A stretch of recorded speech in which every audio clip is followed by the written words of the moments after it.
tal? Muy buenas noches, bienvenidos a Minuto 1 en la pantalla de C5N.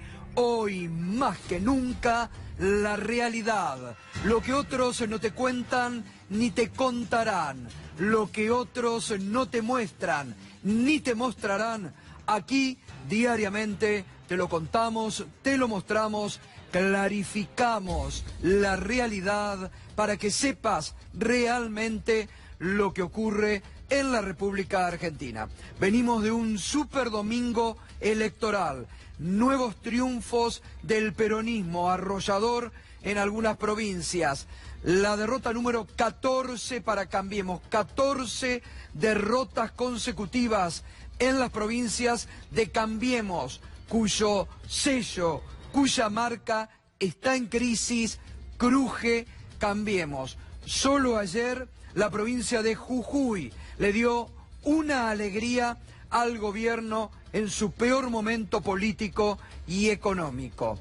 Ya 48 horas del cierre de alianzas electorales, todas las conversaciones se aceleran. De eso también te vamos a estar contando y analizando esta noche. A partir de este momento nos podés acompañar con el hashtag Manual de Operaciones. Es muy importante lo que vamos a contar esta noche, lo que te vamos a mostrar, lo que ha sucedido en Brasil como reflejo de lo que han intentado en la República Argentina y siguen. Las mismas operaciones vía la justicia para eliminar adversarios políticos, para encarcelar a adversarios políticos. En Brasil lo lograron. A Lula, que si no estuviera preso hoy sería el presidente de Brasil, el poder político, mediático y judicial con la operación Moro lo mandó a la cárcel.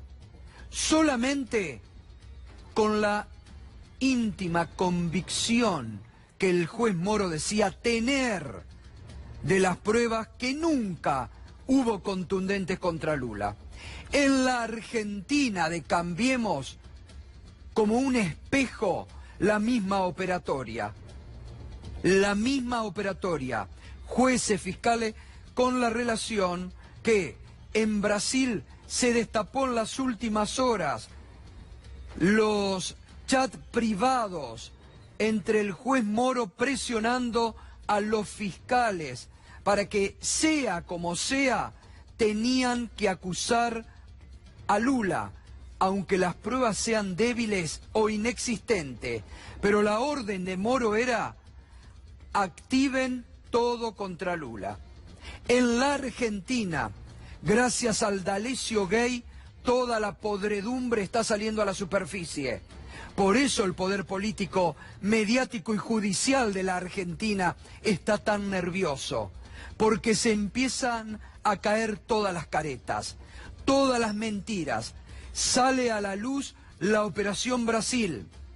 Aquí hace varios meses que está saliendo a la luz toda la podredumbre de un sistema político, judicial, de inteligencia, mediático, enhebrado entre sí para eliminar adversarios políticos vía la justicia. Por eso el hashtag Manual de Operaciones, porque son un calco, lo de Brasil con lo de Argentina. Moro, que aquí fue tratado como un héroe. Vamos a repasar las fotos porque lo trajeron a la Argentina, al juez Moro, para exhibirlo como el héroe del lavajato, porque era el juez a seguir. Y mire, claro, tanto que hizo Moro que Bolsonaro lo puso como ministro de Justicia. Ahí está, la primera foto de Moro con el juez de la Corte Ricardo Lorenzetti y el juez federal Claudio Bonadía, a imagen y semejanza. Lorenzetti, propulsor de Bonadío, de las causas contra la expresidenta, y allí estaban junto a Moro, exhibiéndose aquí en la Argentina. Era el ejemplo a seguir. Otra más. El ministro de Justicia, Germán Garabano, también con el juez Moro, a quien destacaba siempre como el gran juez, y en las imitaciones a seguir por los jueces argentinos. Varias fotos de Garabano con el juez Moro. Después lo calcaban todo y bajaban línea para algunos jueces que se arrodillaron ante el poder de Cambiemos. Y más hay. Y infaltable, la titular de la Oficina Anticorrupción, la titular de la Oficina de Venganza, de Persecución Política, Laura Alonso, también saludando al juez Moro. Y vamos a ver, porque ¿qué van a decir ahora con las revelaciones que están saliendo a la luz de cómo fabricaron pruebas? Mejor dicho, ni fabricaron pruebas. Mire, ni fabricaron pruebas.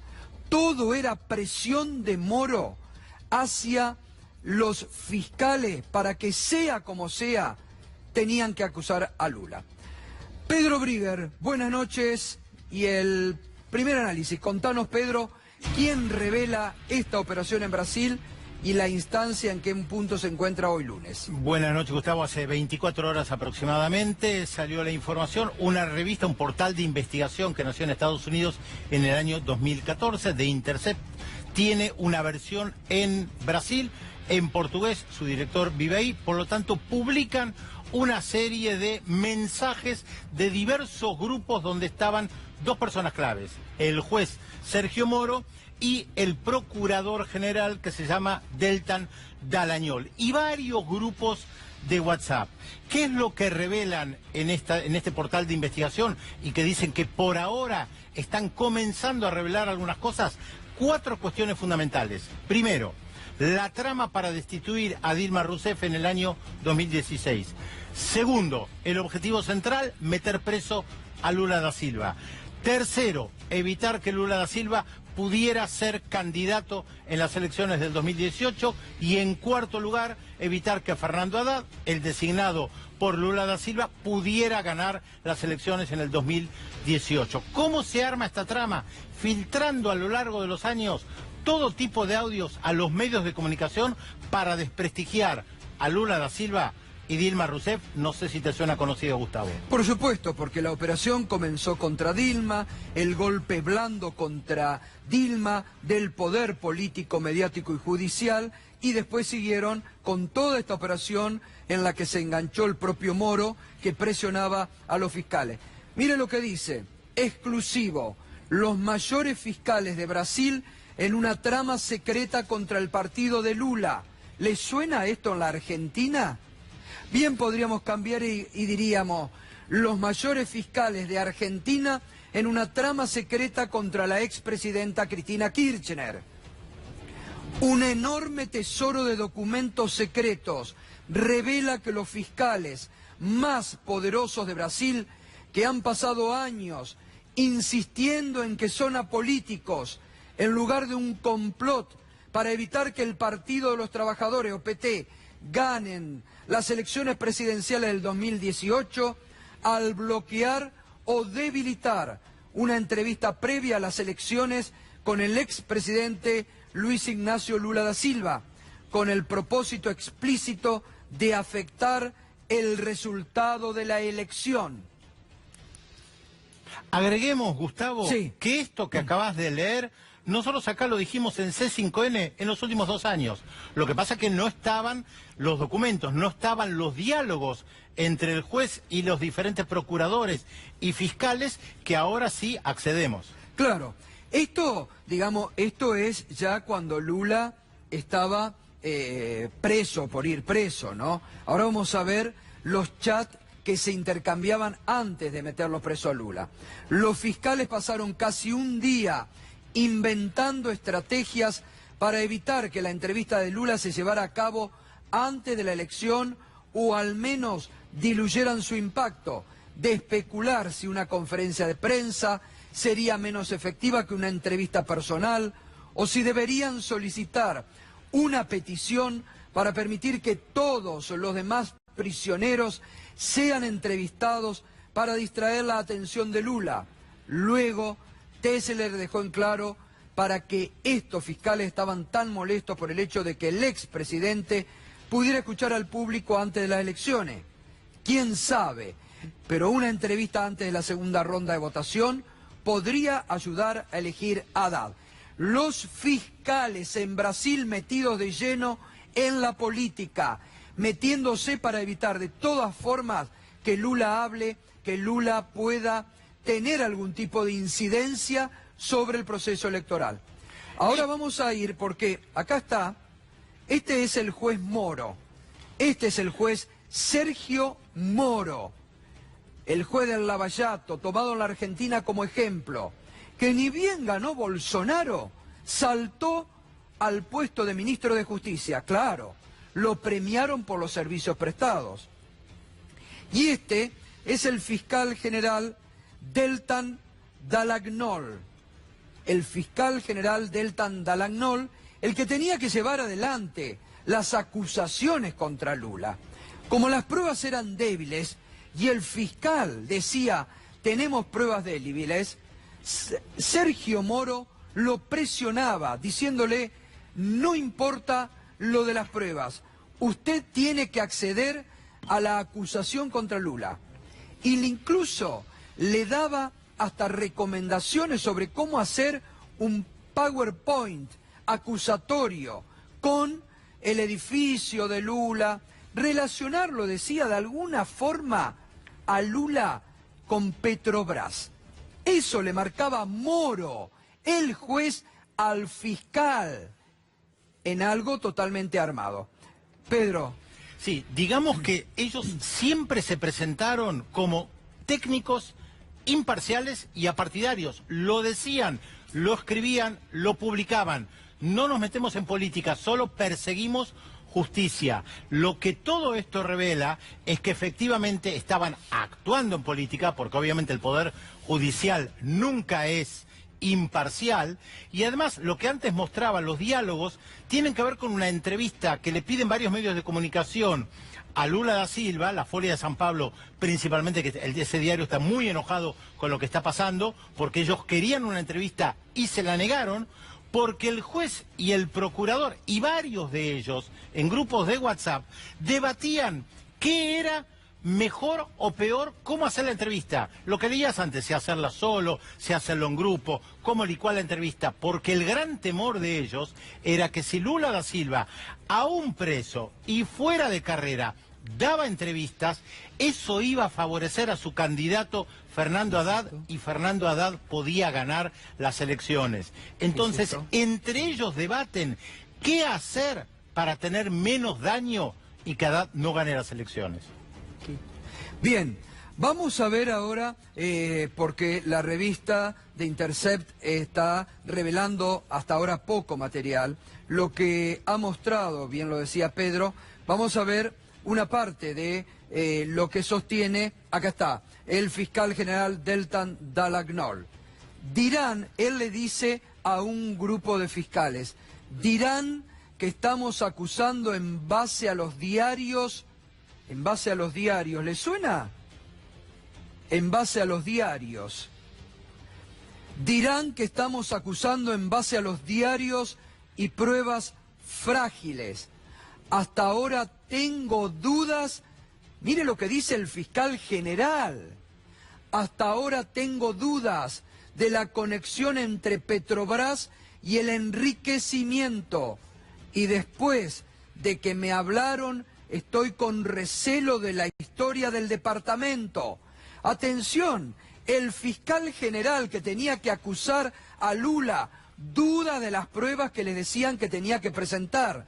Importantísimo, en el armado de la causa, lo mismo que hacen en la Argentina y que está saliendo a la luz. Ahora, mire lo que dice el fiscal. Dirán que estamos acusando en base a los diarios y pruebas frágiles. Hasta ahora tengo dudas de la conexión entre Petrobras y el enriquecimiento. Y después de que me hablaron, estoy con recelo de la historia del departamento. Habrá que ver quién le habló, ¿no? Fíjate, Gustavo, que según The Intercept, esto lo dice 4 días antes de presentar la denuncia. Sí. 4 días antes de presentar la denuncia, duda. porque se da cuenta que no tiene pruebas suficientes. Lo que pasa que se había creado el clima. Por eso la difusión de tantos audios a través de los medios de comunicación fue importante, porque se creó el clima para demonizar a Dilma Rousseff primero y a Lula da Silva después. Y después que me hablaron estoy con recelo de la historia del departamento. Son puntos en los que tenemos que tener las respuestas ajustadas y en la punta de la lengua. Lo dice el fiscal general que no tenían pruebas para acusar a Lula. Pues bien, Moro dice, acusen, sigan adelante. Y él les da cómo era la idea a seguir. Otra parte, a ver.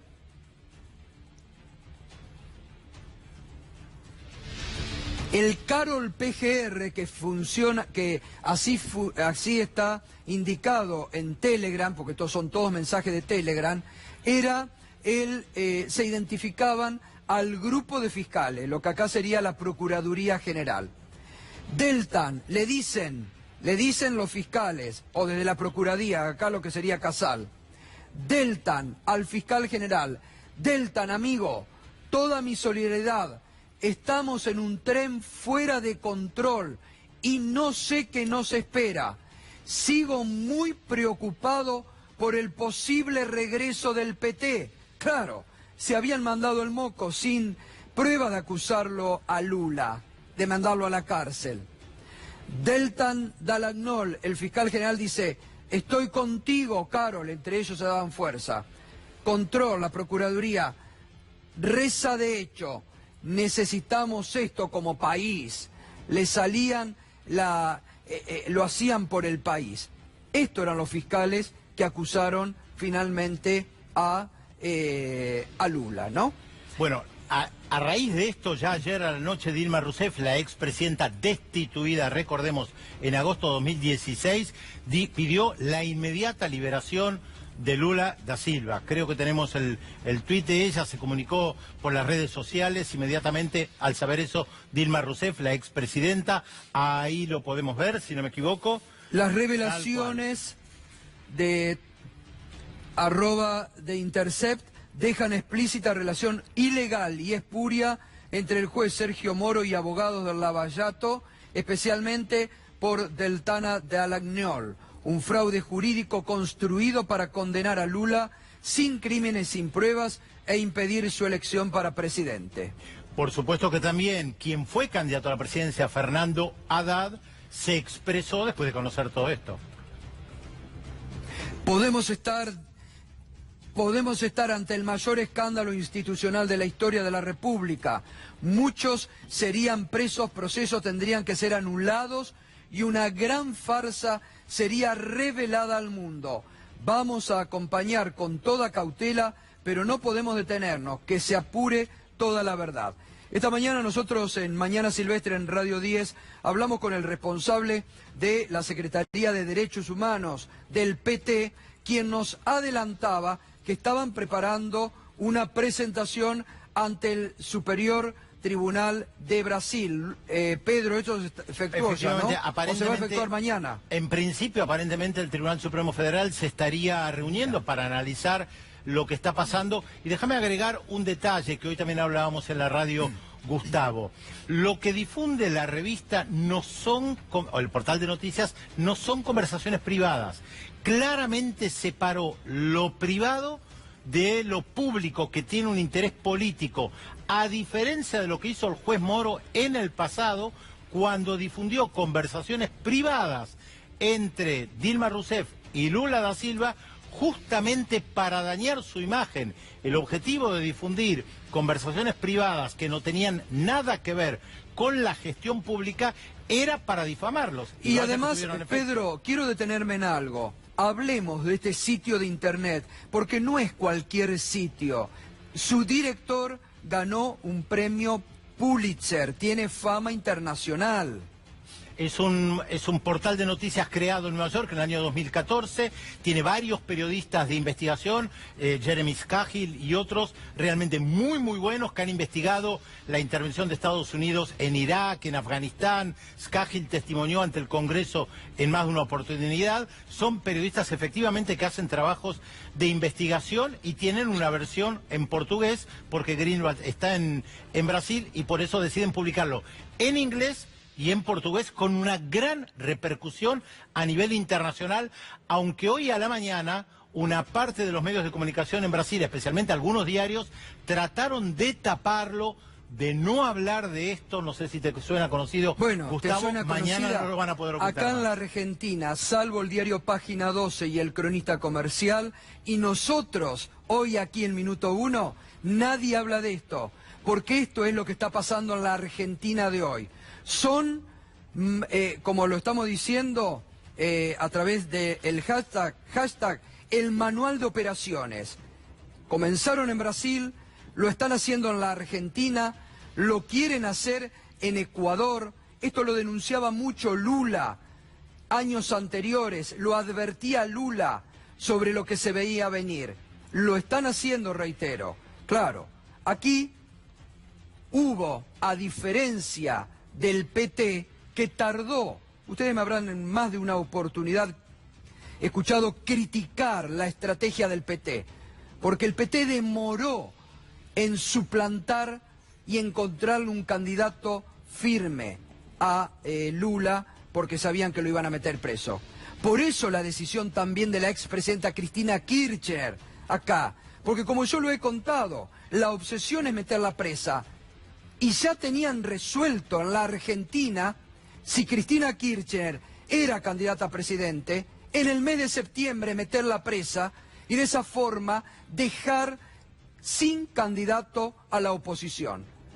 Como se anticipó a esa jugada la expresidenta, están desconcertados y desesperados en el poder político, mediático y judicial. Fíjese Lula lo que decía seguramente sobre la fragilidad de las pruebas que tenían para acusarlo. Eu me pergunto todo dia por que eu estou aqui. Uma mentira contada pela imprensa, uma mentira contada pelo delegado que fez o inquérito, uma mentira contada pelo promotor e uma mentira contada pelo juiz, tá? Que foi referendada pelo TRF4. Então, eu sou obrigado a dizer o Moro é mentiroso na minha sentença, o Delaiol é mentiroso na acusação, o delegado que fez o inquérito é mentiroso. Eu quero brigar, sabe? Eu não aceito um minuto de condenação. Eu estou querendo justiça. Bueno, aquí estaba Lula clarísimo, desnudando con anticipación lo que hoy sale a la luz, reitero, sale a la luz gravísimo. Moro presionando a los fiscales que le decían, ponelo Charlie por favor, porque esto es las cosas que hay que concientizar a la población, porque es un cálculo de Brasil con la Argentina. Miren, el fiscal general diciendo, dirán que estamos acusando en base a los diarios y pruebas frágiles. Hasta ahora tengo dudas de la conexión entre Petrobras y el enriquecimiento. Y después de que me hablaron, estoy con recelo de la historia del departamento. Son puntos en los que tenemos que tener las respuestas ajustadas y en la punta de la lengua. Los fiscales dudaban y Moro presionaba diciéndole, no importa, no importa, tienen que acusar.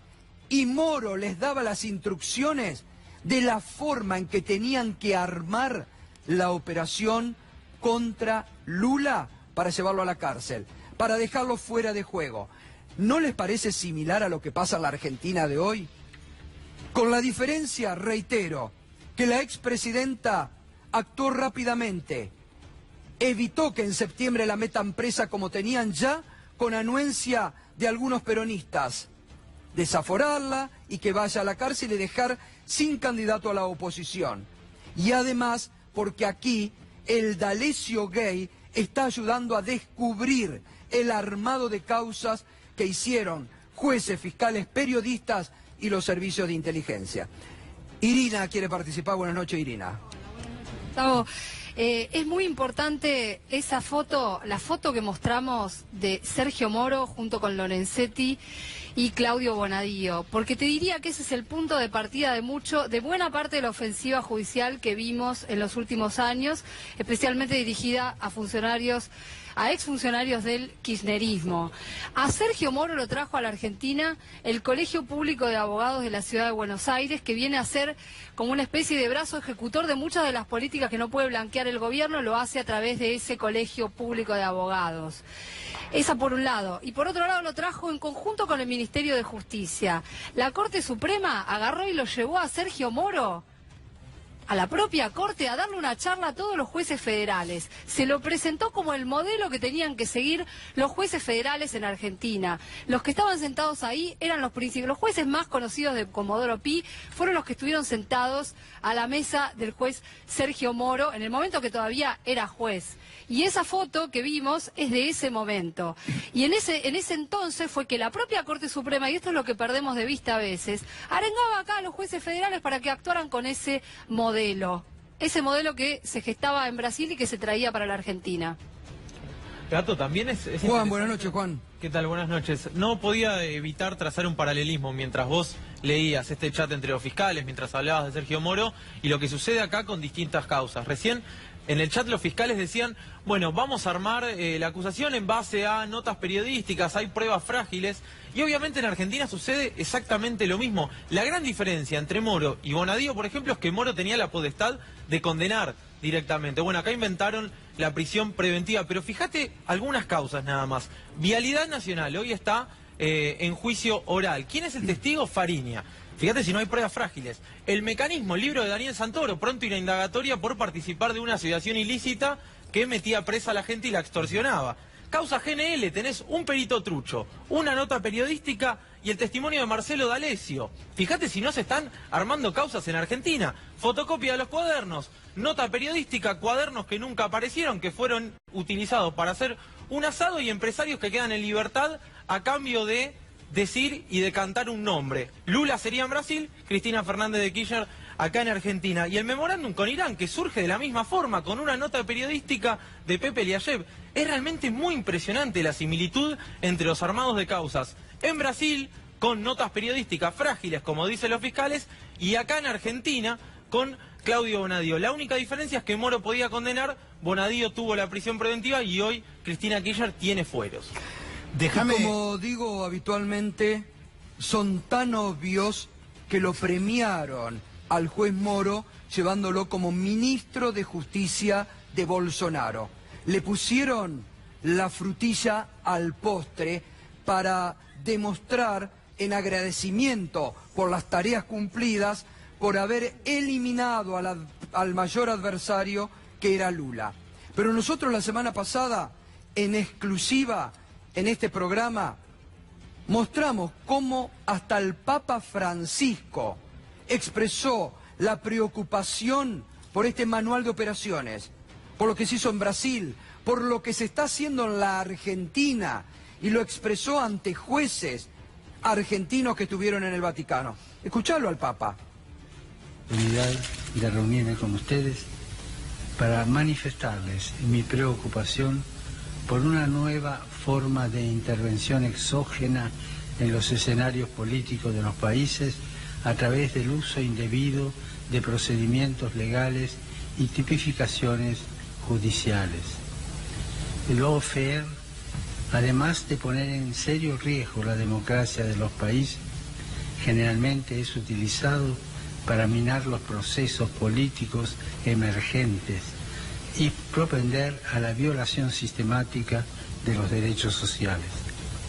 Para garantizar la calidad institucional de los Estados, es fundamental detectar y neutralizar este tipo de prácticas que resultan de la impropia actividad judicial en combinación con operaciones multimediáticas paralelas. El Papa Francisco advirtiendo lo que ahora es una revelación pública. Causa exógenas, decía el Papa, muy bien advirtiendo. Por eso lo combate tanto el gobierno y las campañas en contra que le hacen al Papa en la Argentina. porque les duele que el Papa también ponga claridad sobre estos asuntos oscuros de parte de la justicia argentina. Escuchen al Papa. Muchos que se dicen cristianos de comunión diaria o dominguera. Escuchen al Papa.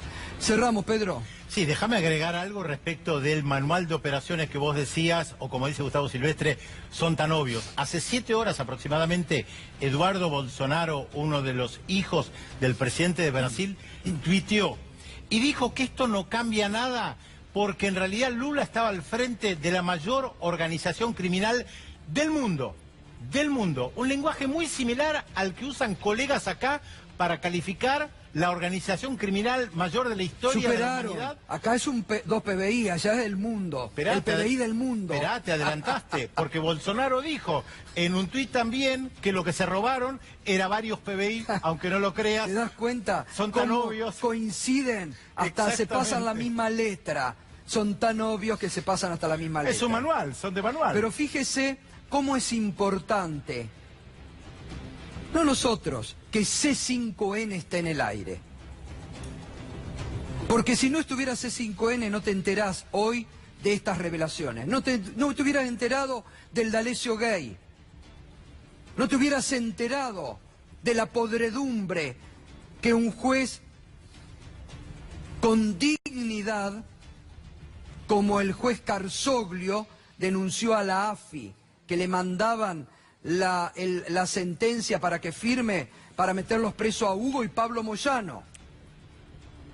No te hubieras enterado de toda la actuación que está haciendo, ahora vamos a ir con el pedido de declaración indagatoria al periodista Daniel Santoro, que está haciendo otro juez con dignidad y ajustado a la derecha, que es Alejo Ramos Padilla, a quien el gobierno, Carlos Stornelli y Macri quieren sacarlo por lo que está descubriendo. Y no te enterarías de las fake news. ¿Se acuerdan en el caso Santiago Maldonado? Como todos los días aquí volteábamos las mentiras que el gobierno y los medios creaban. Fíjese lo que pasó la semana pasada, sin ir más lejos, con la salud del candidato presidencial Alberto Fernández. Publicó el periodista Claudio Saboya de Clarín: Alberto Fernández internado en el Otamendi, tromboembolismo pulmonar e infarto en el pulmón izquierdo. No fue un chequeo, llegó a la guardia por emergencia, dolor en la pierna y dificultad respiratoria, está estable, anticoagulado, no es una pavada.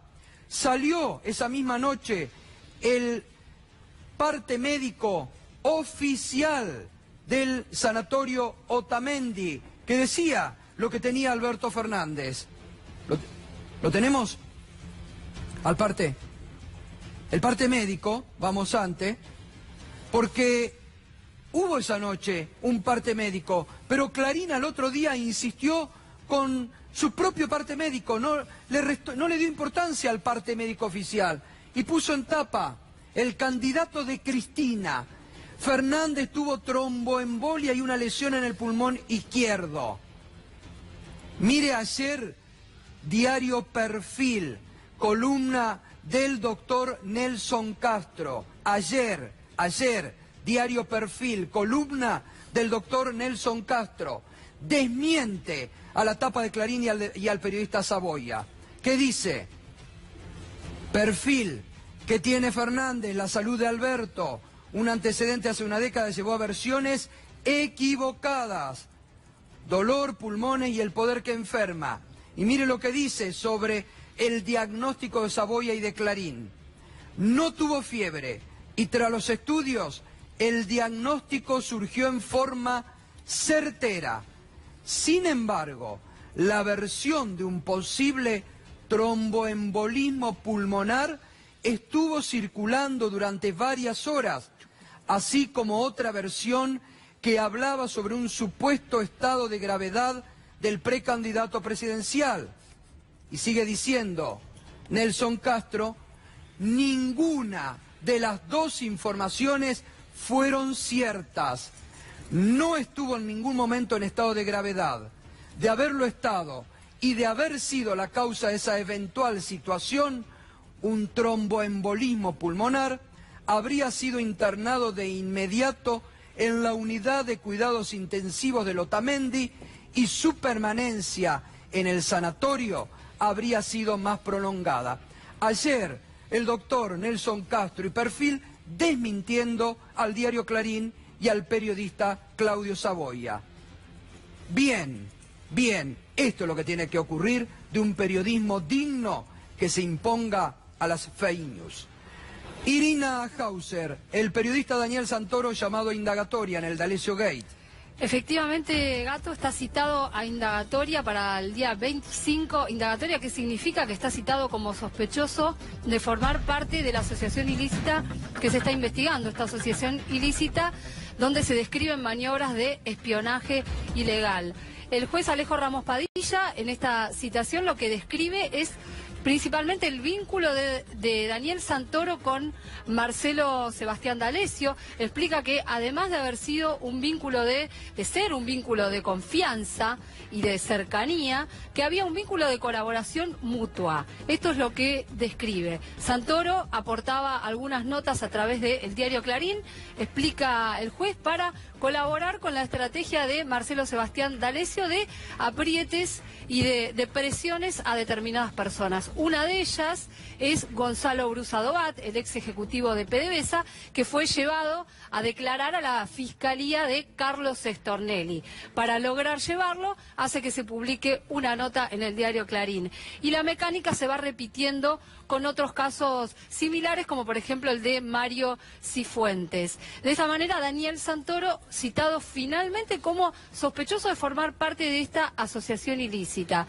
Santoro a la vez contestó a través de una publicación que lamentaba esta situación y marcaba cierta decepción ante el juez Alejo Ramos Padilla, porque dice que le están acallando sus denuncias sobre casos de corrupción. Bueno, eso lo tendrá que explicar ante el juez, para eso ha sido citado. Lo que sí hay que recordar, tenemos más, ahora a partir de las 21, con Irina te vamos a mostrar la resolución del juez, con Juan te vamos a recordar las causas en las que está imputado e incriminado Daniel Santoro, que aparte, frente al periodista Jorge Fontevecchia, admitió que por miedo había borrado todos los chats y comunicaciones de su celular. ¿Por qué los borró? Enseguida ampliamos, tenemos mucho más información. Fernando Alonso, buenas noches.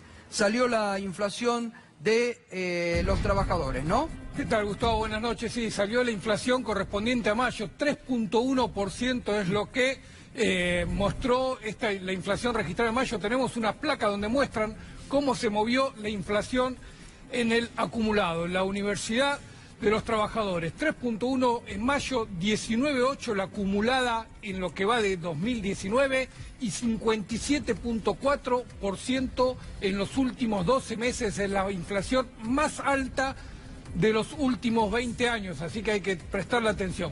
Pero hay una particularidad que lo mide muy bien el UMED al reflejar cómo varían los precios en los sectores más pobres y en los sectores más ricos. Para el 10% más pobre, la inflación fue de 60.3% en estos últimos 12 meses. 60.3%. Para el 10% más rico, 54.8%. Es decir, es 10% más de inflación para los pobres que para los ricos. Y esto tiene que ver porque la inflación fue muy alta en todo lo que fue alimentos y bebidas, que es lo que más consume los sectores de menos ingresos. Y esta inflación provocó que la pérdida de poder adquisitivo del salario promedio de la economía, en los últimos 3 años y medio llegue ya a 16 puntos. Es una de las pérdidas más grandes que tiene el poder adquisitivo del salario, probablemente en la historia moderna, desde la hiperinflación para acá. Y vos sabés, Gustavo, que estábamos hablando recién de lo de Lula, y hay una particularidad muy grande. Argentina llevó a juicio a los exdictadores que tomaron el poder. Brasil no lo hizo, y eso es lo que generó unos anticuerpos muy grandes para que ahora Brasil no tenga tanta defensa cuando los medios inculparon a Lula y no hubo nadie con fuerza para sostenerlo. Recordemos que hubo hasta amenaza de golpe de Estado si Lula iba a ser candidato, algo que acá en Argentina, por suerte, no sucede y por los anticuerpos que se generó con el juicio de la Junta y con todos los juicios que tuvieron que ver con las violaciones de los derechos humanos. Muy bien, está la fiscal Cristina Camaño, está la precandidata a intendenta por la ciudad de La Plata, Victoria Tolosa Paz. Se me borró, tengo tantas cosas en la cabeza, perdón. Victoria Tolosa Paz, no quiero decirte Vicky, Victoria Tolosa Paz, porque hablando de las fake news, de los inventos, va a contar ahora en primera persona lo que pudo desmembrar su equipo de una operación que le estaban montando. Enseguida lo vemos, pero antes, fiscal, gracias por venir, Cristina, buenas noches. Buenas noches. La vi que estaba siguiendo con atención todo este manual de operaciones similar entre Brasil y la Argentina. Sí. Quiero una primera reflexión sobre usted, que es una mujer de muchos años en la justicia. Sí, me parece que se dan las mismas situaciones, son los armados de las causas, y es la promiscuidad de los servicios de inteligencia con los jueces, y que se dio acá también en la causa D'Alessio, quedó clara, ex agentes de inteligencia o para agentes de inteligencia, ¿no? Allá en Brasil no sé si se da también con para agentes de inteligencia como se dio acá. Allá parece que es más directo. Acá el juez es el que ordena a los fiscales, el que dice, ¿no?, todo. Directamente. Pero acá tenemos esa promiscuidad con los agentes de inteligencia. Y a eso se suma, por eso la habíamos invitado esta noche, porque usted fue la primera titular de la oficina de escucha, la que estuvo a su cargo. Sí. No hubo ninguna filtración, y ahora estamos frente a este festival de escuchas donde nadie asume la responsabilidad. Y como en el gran bonete se pasan la pelota, la oficina de la Corte a la AFI a los jueces a la oficina. Yo señor, no señor, claro, ¿no? Bueno, es que tenemos un inconveniente. Cuando las escuchas dependían de la ex procuradora del Ministerio Público Fiscal, la doctora Alejandra Gil Carbó, ella había pedido en varias oportunidades que se cree la bicameral, que era la oficina que tenía que controlar cómo trabajaban las escuchas. Ahora, ¿quién controla a la Corte? Porque la Corte es un poder del Estado. Entonces, ahora se hace mucho más difícil eso. Y por el otro lado, yo creo que las comunicaciones no se filtran por abajo, siempre se filtran por arriba, porque ningún empleado va a poner en riesgo su trabajo, mientras que por arriba es mucho más fácil y es más difícil de determinar quién fue, porque tenemos a la Corte, tenemos a los jueces, tenemos a la AFI, y bueno, y evidentemente no hay una buena cadena de custodia, que era lo que habíamos logrado nosotros, por el cual incluso habíamos podido apartar a la AFI, porque cuando nosotros llegamos, incluso eso no era AFI, era CIDE, era la CIDE de Estiuso. Nosotros empezamos trabajando con la CIDE de Estiuso. Sin embargo, en los lugares más delicados los pudimos ir sacando y ir poniendo gente del Ministerio Público Fiscal. Y de ahí que se armó algo, ese núcleo duro que permitió que no haya filtraciones. Claro. Ahora, doctora, evidentemente, con este festival y donde nadie se hace el responsable, y todos son responsables, está claro que hay una utilización política, que a todos les conviene, por eso lo investigan.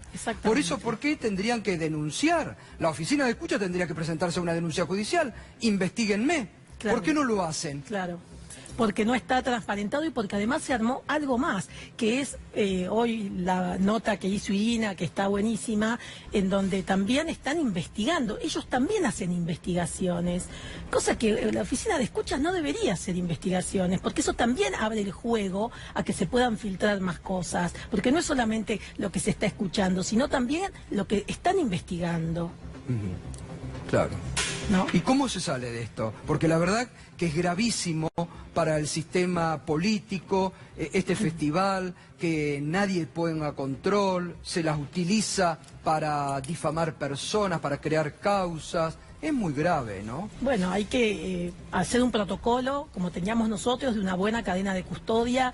Hay que intentar ponerles el sello de agua, que nosotros estuvimos a esto cuando nos la sacaron, de que los CDs tengan el sello de agua, y también hacer lo que también estaba muy adelantado, porque nosotros teníamos una licenciada en computación, en ciencias de la computación, que es la que estaba armando lo que yo llamo, porque no entiendo nada, el punto a punto. Es decir, si vos pedías la escucha, directamente de las escuchas iba a tu computadora, que eras el juez, y por el otro lado iba una clave para que las puedas escuchar. Entonces, de esa manera se evitaba todo este paso de que las busca el sargento García o las busca el agente de la AFI, no sabemos quién.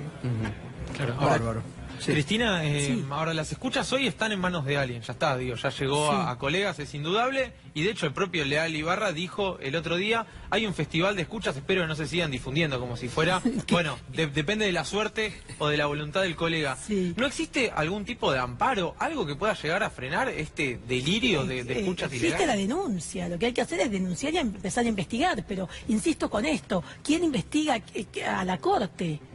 Porque hay que investigar a todos, no solamente si se filtró del juzgado. Claro, si se acá la filtró de principal AFI. responsabilidad de la Corte. La responsabilidad mayor es de la Corte, y la Corte es un poder del Estado, es muy difícil.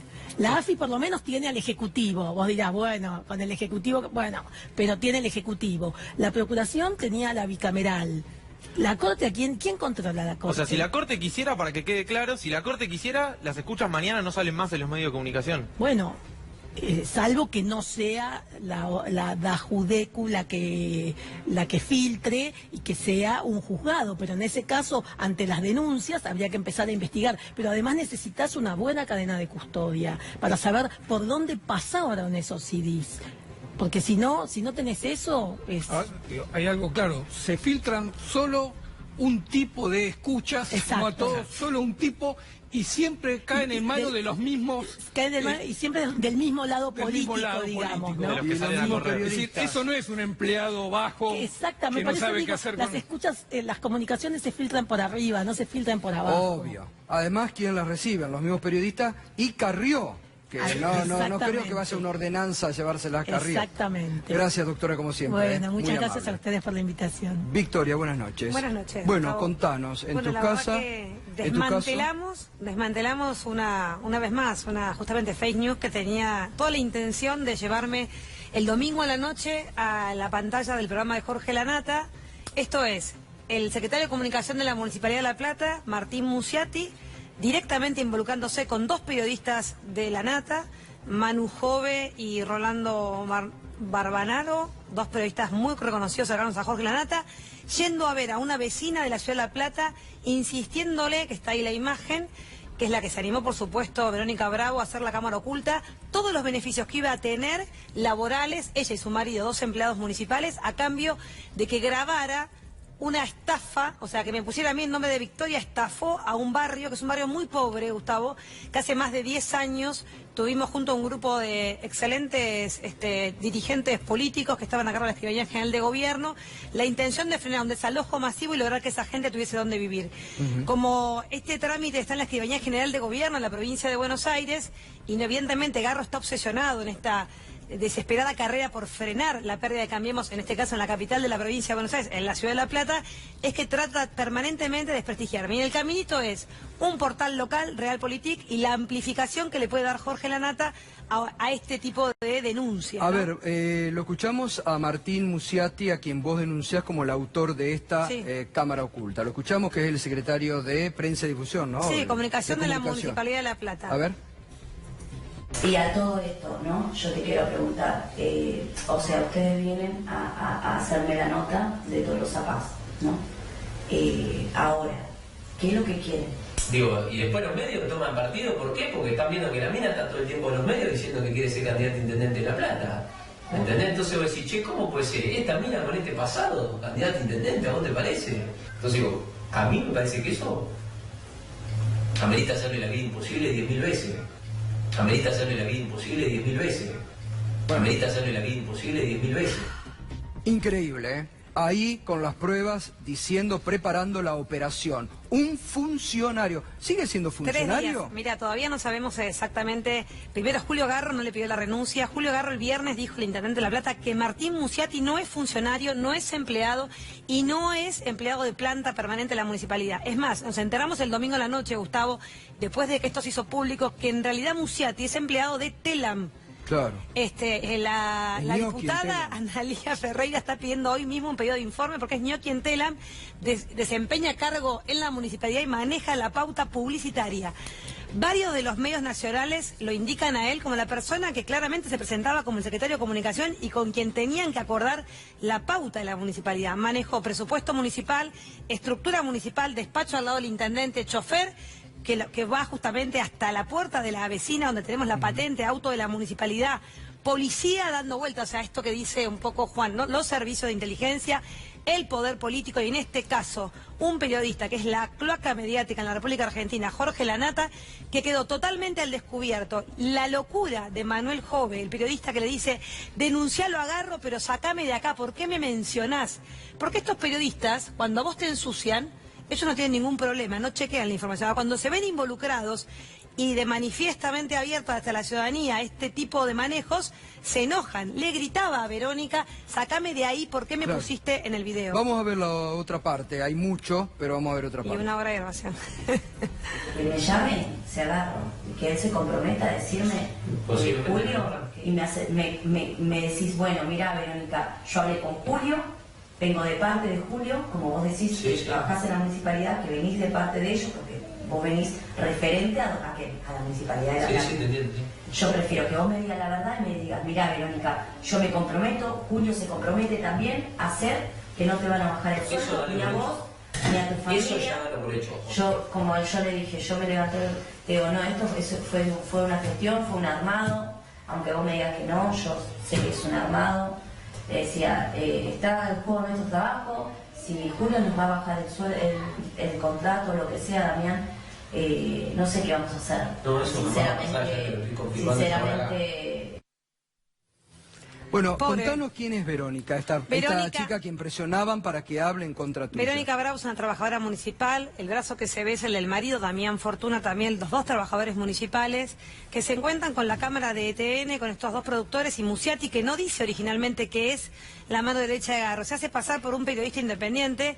Ella reconoce al cuarto que era un trabajador municipal, lo conoce de la delegación de Arturo Seguí, de esta localidad en el norte de La Plata, y ahí se empieza a dar cuenta que la búsqueda de la información no es contame qué te pasa con tu escritura, sino a vos te estafó Victoria Tolosa Paz. Y ella dice, no, mira, yo la conozco hace 10 años, ella vino al barrio, hizo una gestión solucionando un gran problema que había de este posible desalojo, y todo el trabajo se hizo en la Escribanía General de Gobierno. Y yo simplemente ayudé a este grupo de mujeres que estaban en una situación muy compleja, con muchos chicos que iban a ser desalojados. Ella ve la animosidad de los 2 productores de La Plata y de Musiatti insistiéndole que hablara mal de mí, y ella dice, yo me niego a hacer una operación en contra de Victoria, porque ella reconoce que en el 2017, Gustavo, ella sí habló frente a una cámara, despotricó en contra mía, y hoy, como me dijo ella, Victoria, me di cuenta que te hice daño y que estoy en el camino del bien. Me hice evangelista, voy a la iglesia y no quiero ser más víctima de este tipo de extorsiones. Fíjate vos la transformación y cómo ella se enfrenta al poder de verdad, porque a ella le liquidan el sueldo en la municipalidad y le dice a Musiatti, decime que no me van a echar, decime que me van a garantizar mi trabajo, y él le dice, está garantizado el trabajo, te vamos a pasar a una oficina más cerca de tu localidad y además te traigo 2 cajas de leche. Musiatti baja del auto 2 cajas de leche y se las da prácticamente en un mecanismo de pago para permitir que se viralice el video que me quiere mostrar a mí como una gran estafadora de gente en estado de vulnerabilidad social. ¿Hicieron denuncia penal? Penal, este mediodía ingresamos la denuncia penal en el juzgado federal número 3, a cargo estaba hoy de turno el juez Ernesto Crepla, que en el juzgado de La Plata, y en la Secretaría número 9. Esperamos ir con todo, por supuesto. La denuncia tiene que ver con amenazas, con coerción y, por supuesto, con mal desempeño de funcionario público. Acá están los dineros públicos del Estado municipal al servicio de una operación política para dañar a la principal opositora al gobierno del intendente Julio Garro de Cambiemos en la capital de la provincia de Buenos Aires. Gracias, Victoria. No, por favor, muchísimas gracias a ustedes, Gustavo. Bueno, mire la hora redonda que hemos completado el minuto 1, cómo se va reproduciendo. lo de Brasil, lo de Argentina, la campaña sucia que el oficialismo, con el acompañamiento de los medios oficialistas, intenta llevar adelante ante la realidad durísima, donde no pueden dar debate, que es la economía ni la política, la campaña sucia. Por eso hay que estar alerta, por eso también es necesario que C5N esté al aire y que ustedes también lo defiendan diariamente. Ya volvemos.